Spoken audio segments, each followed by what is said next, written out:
अरे कुआना पे बैठे फोने से बाती आवे दुल्हा चोरी चोरी मांगे मोर गवाना वाना।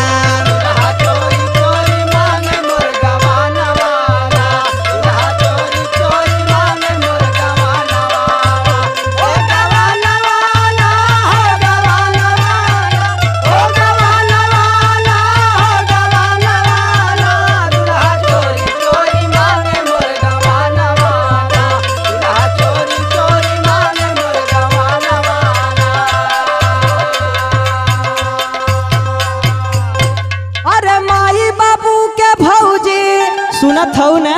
हाँ नंदू बोला।